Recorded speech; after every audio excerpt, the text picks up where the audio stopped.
Salut à toutes et à tous, c'est Aurélien, bienvenue sur la chaîne. Aujourd'hui, on va parler de Mac et on va parler de la multisession sur Mac, c'est-à-dire le fait d'avoir plusieurs sessions sur un même ordinateur. Alors ça existe sur tous les ordinateurs, mais sur Mac, il y a des petites spécificités, on va en parler aujourd'hui. La multisession sur Mac, on va pouvoir l'utiliser dans plusieurs cas, que ce soit au niveau professionnel ou personnel. On a différents cas de figure dans lesquels on peut utiliser différentes sessions sur un même ordinateur.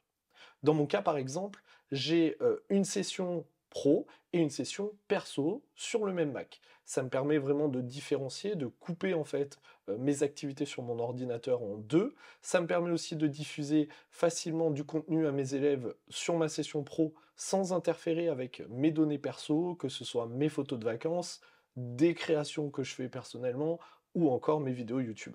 Dans d'autres exemples, on peut utiliser la multisession si on a un ordinateur familial, type iMac par exemple, et qu'il y a plusieurs utilisateurs dans une même famille qui vont se connecter à un ordinateur. On n'a pas forcément envie que sa petite sœur ait les mêmes activités ou surtout les mêmes applications que nous. On a aussi envie d'avoir nos dossiers par rapport à d'autres personnes de la famille. Le troisième cas, c'est un cadre professionnel, par exemple un médecin qui exercerait toute la semaine et qui, un jour par semaine, serait remplacé par quelqu'un. Il faut bien que la personne puisse avoir accès à une session sur son ordinateur pour pouvoir utiliser les mêmes logiciels et pour pouvoir consulter de la même façon. Dans ces différents cas de figure, il existe sur Mac différents types de sessions. La première session qui est la plus utilisée, on va dire, en termes de double session, c'est la session invitée.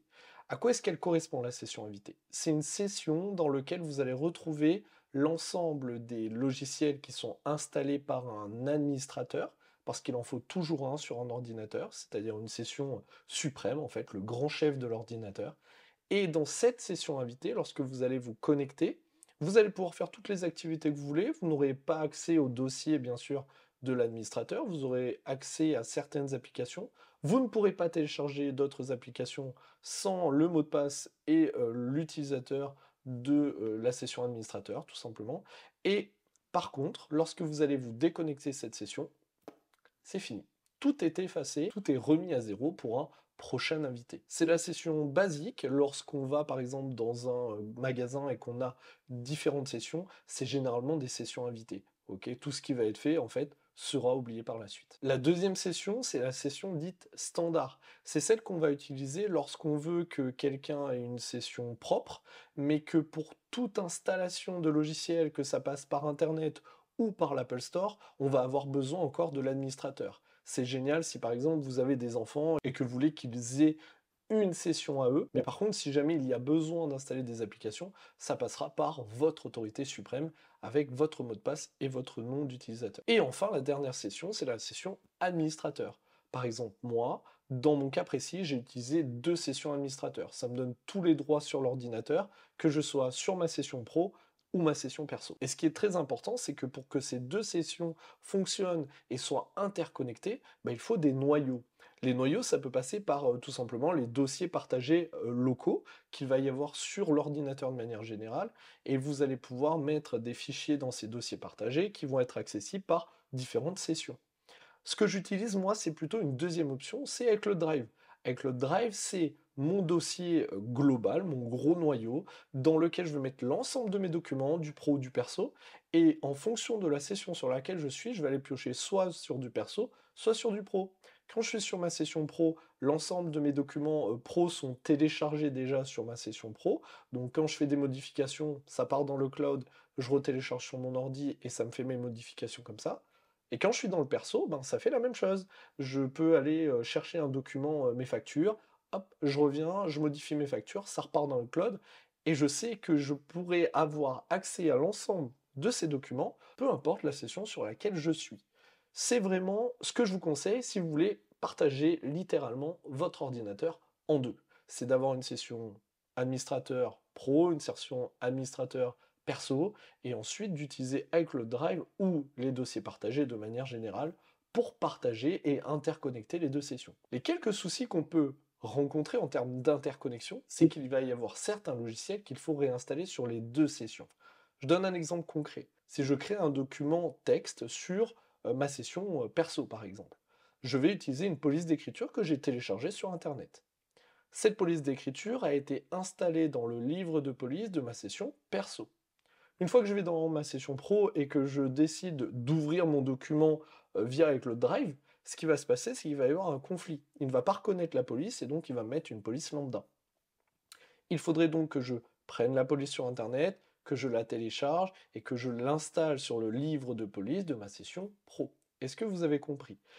Il va y avoir certains soucis comme ça de cohérence entre les deux. C'est pour ça que moi, j'ai un dossier partagé avec le Drive. Dès que je télécharge une police, boum, je la mets dedans et je me dépêche de l'installer sur les deux sessions pour que tout soit homogène.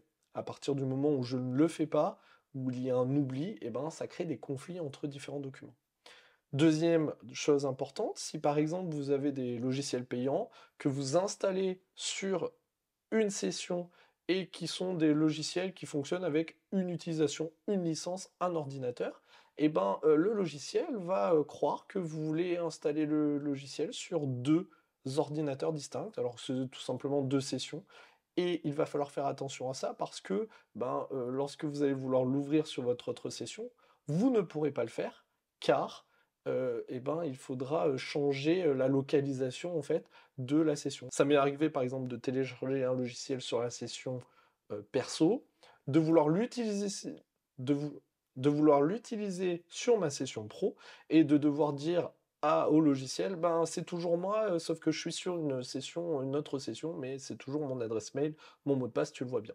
Et donc je jongle entre les deux sessions, ce qui est un peu compliqué parce que à chaque fois ça repasse par les serveurs du logiciel. Donc ça, il va falloir y faire attention si jamais vous décidez de scinder justement en deux votre ordinateur. Et dans le cas concret, comment ça se passe pour ajouter une session sur son Mac? On va le voir tout de suite. Alors tout d'abord, il faut savoir que les utilisateurs et groupes sont tout simplement ici, dans les paramètres système. Vous allez donc aller dans ce qu'on appelle maintenant les réglages système, et dans la partie de droite, vous allez descendre jusqu'à utilisateurs et groupes, ici. Et ici, on voit bien qu'il y a trois en fait utilisateurs, dont un que j'ai désactivé. J'ai désactivé l'utilisateur invité dont je vous parlais tout à l'heure, c'est-à-dire la session éphémère, qui ne m'intéresse pas sur mon ordinateur, il n'y a que moi qui l'utilise, ça m'intéresse pas du tout. En revanche, comme vous l'avez vu, j'ai bien deux sessions admin. Une session Aurélien Poncelas qui est la session perso et école qui est la session plutôt pro. Je vous mettrai des petites images d'illustration pour voir un petit peu les deux sessions, même si vous avez un peu en arrière-plan un peu ce à quoi peut ressembler ma session perso, c'est-à-dire un écran assez épuré, j'ai deux trois dossiers que j'utilise tout le temps et tout se passe ensuite sur mon iCloud Drive, donc ça me permet d'avoir quelque chose de très libre et très épuré. Vous verrez que c'est un petit peu moins le cas pour ma session pro. Et puis, du coup, là, je vais vouloir ajouter un utilisateur. Donc, je vais aller sur ajouter un utilisateur. Je vais avoir le choix entre administrateur, standard, dont je vous ai parlé tout à l'heure, et puis partage uniquement, qui va vous servir à échanger uniquement des partages avec deux sessions. Je vais mettre un nom complet, le nom du compte, qui sera le dossier de départ dans le Finder. Je vais avoir un mot de passe, confirmation du mot de passe, indice pour retrouver le mot de passe si jamais on l'oublie. À partir du moment où on crée l'utilisateur, on se retrouve sur la session de démarrage lorsqu'on allume l'ordinateur et on va avoir le choix entre les différentes sessions. Lorsque vous allez ouvrir la session créée, on va avoir l'impression de se retrouver face à un nouvel ordinateur.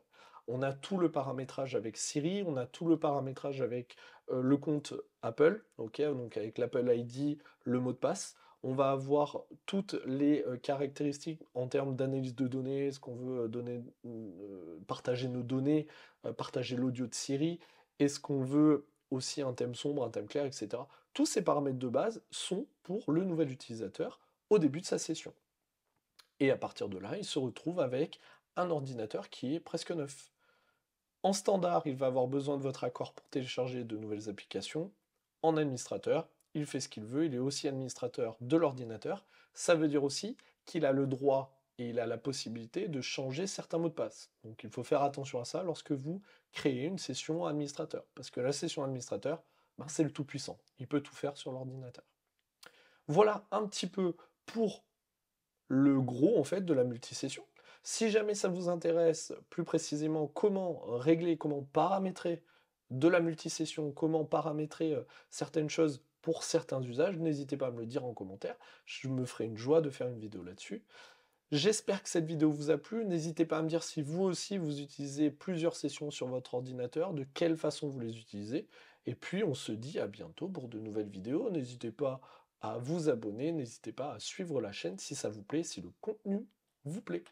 Salut!